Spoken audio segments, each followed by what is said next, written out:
exemple d'une grappe de banane. Non, alors il m'a expliqué qu'à partir du 14e jour de naissance des bananes, on leur met justement ces sacs en plastique, comme celle-là par exemple. Donc celle-là c'est vraiment une banane toute jeune, qui a 14 jours à peu près d'existence. Et elle est prête pour être emballée celle-là aussi. Alors on la protège ainsi des insectes. Oui. Et voilà.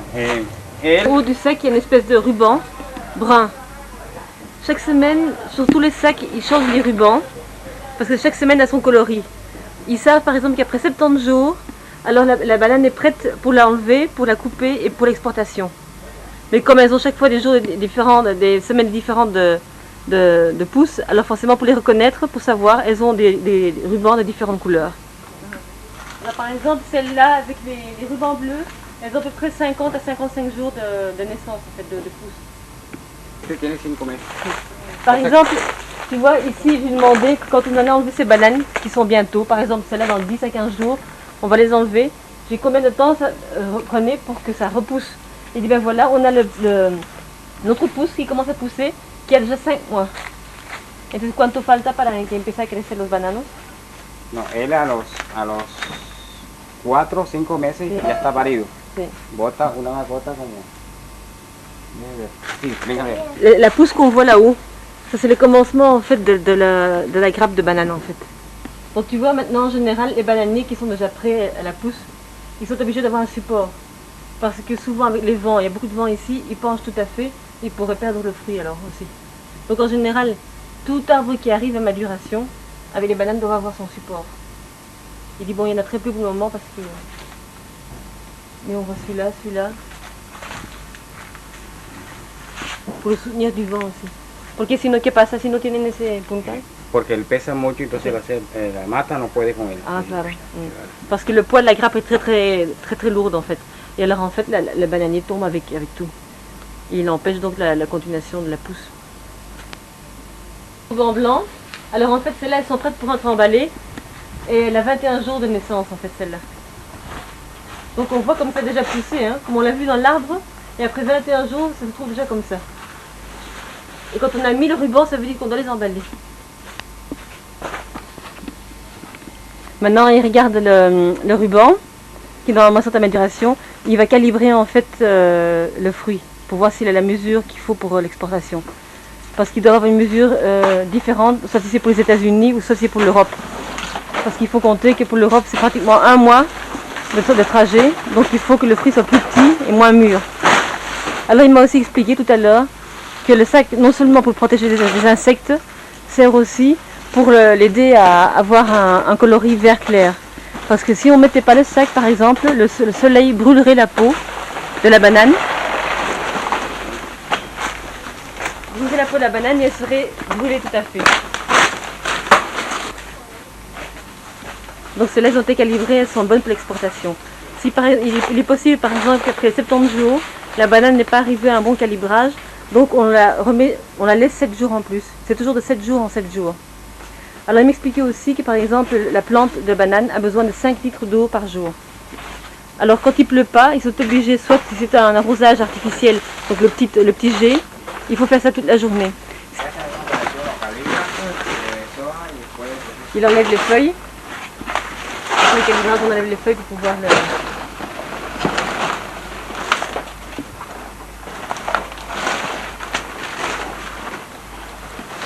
Voilà la mancette. On fait une coupe et ça y est. Et c'est parti.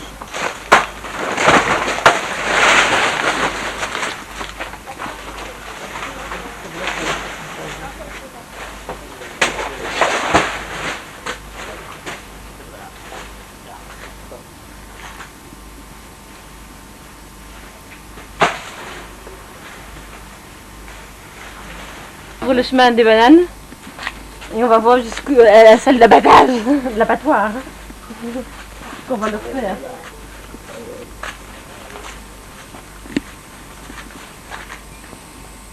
Et si on ne mettait pas le sac justement, le soleil la brûlerait et elle aurait la peau jaune. Et alors forcément avec l'exportation, le temps que ça arrive là-bas, ben la banane serait pourrie. Parce que c'est la peau qui la protège aussi, forcément. En route! qui sert pour en fait évacuer les eaux qui ont été employées pour les arrosages des bananes. Il y a partout des petits canaux, des canals, mais quand ils sont secs, c'est qu'il n'y a pas besoin d'arrosage. Et ça, en fait, c'est par hélicoptère? Non. En général, c'est apporté par WC, la terre, elle boit l'eau. On a déjà enlevé les sacs en plastique parce qu'ils vont rentrer dans la salle de coupe, en fait.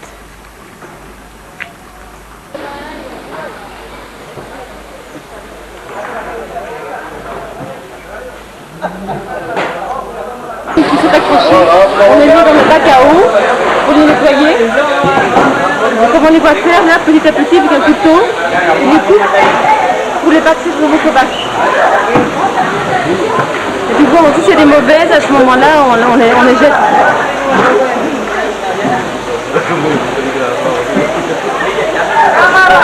Et hop, on passe dans le bac derrière.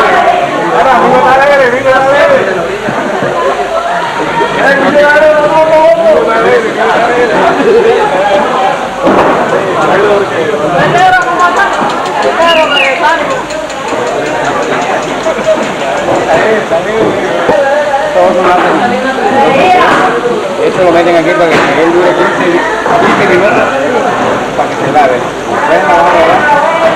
Es una solución de almendra con Vertex, una estrella fría medida. Para que no se pudra la corona. Este corte como hace el En fait, elle passe 15 minutes dans ce bac parce que quand on les coupe, il y a une espèce de liquide un petit peu collant qui sort. Alors la coupe, c'est fait exprès aussi pour pas qu'elle va pourrir. C'est pour ça qu'elle est coupée et quand elle arrive là-bas, on la passe dans une solution spéciale pour que le bout qui a été coupé ne continue pas à saigner en fait et pour qu'elle reste conservée, elle ne pourrit pas.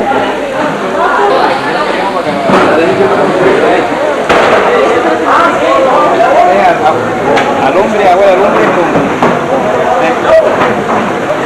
C'est la solution qui s'appelle le Mertex. Donc on les baigne dedans.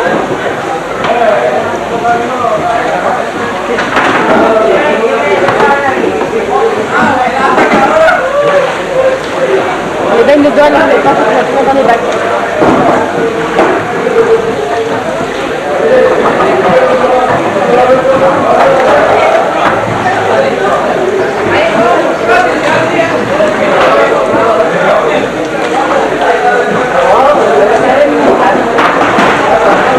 Les bacs aussi sont terminés ici, sur lesquels on colle l'étiquette Chiquita. Voilà. Papa, tu te rappelleras de Jasmine avec les bananes Chiquita. C'est ici dans la région de Santa Marta.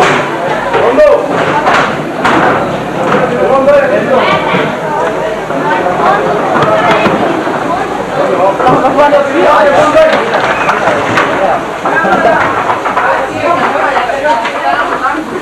Voilà, maintenant toutes les bananes sont emballées dans une caisse en plastique.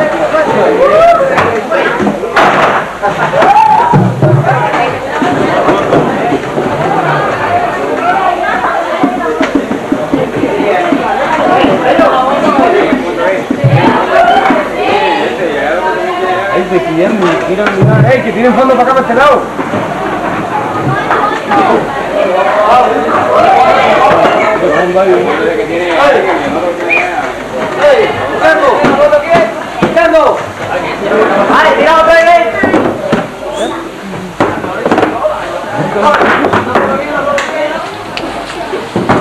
La boîte est refermée maintenant.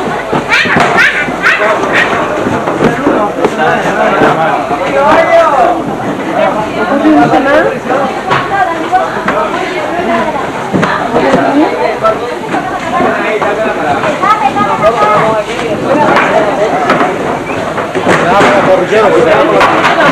On les monte et elles sont chargées dans le camion.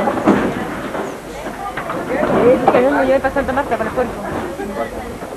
Et après le camion prendra le chemin de Santa Marta jusqu'au port où les bateaux les attendent pour être chargés. Alors on peut se rendre compte que vraiment le processus est très rapide. Hein. À peine elles sont coupées, hop, elles passent dans les bacs de lavage, la coupe, emballée et directement au port. Donc il y a vraiment un minimum de jours qui sont...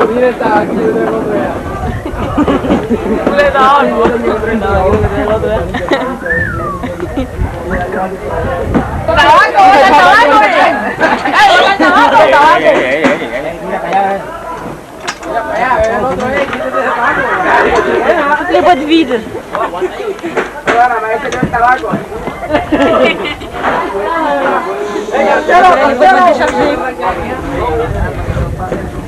Pero antes de que la empacan directamente, ¿qué pasa? ¿La pesan? ¿Pesan cada caja? Eso es lo que yo veía, está diciendo que mira ya. Ah, sí, sí. Ah, pues, il fait le poids par plateau. Tout ce qu'il y a sur un plateau, c'est emballé dans une caisse. Ça doit rentrer dans la caisse. Et c'est le poids, là, comme ça, on sait automatiquement le poids approximatif de chaque caisse. C'est la coupe de la grappe banane qu'on n'avait pas pu voir tout à l'heure, parce qu'il est en arrêt. Alors, on voit comment ils font. Un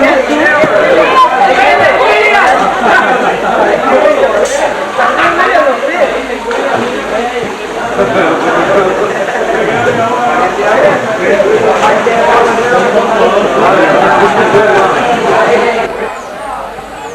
Pour contrôler les mauvaises herbes, on leur met un herbicide pour tuer justement les mauvaises herbes, pour pas empêcher le bananier de pousser à son rythme normal.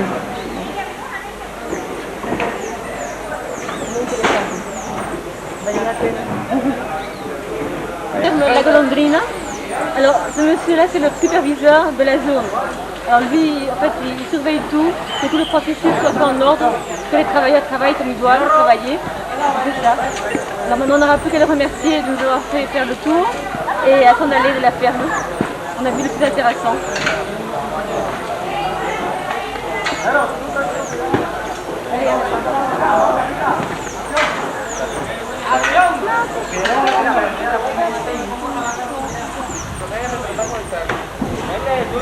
Allez,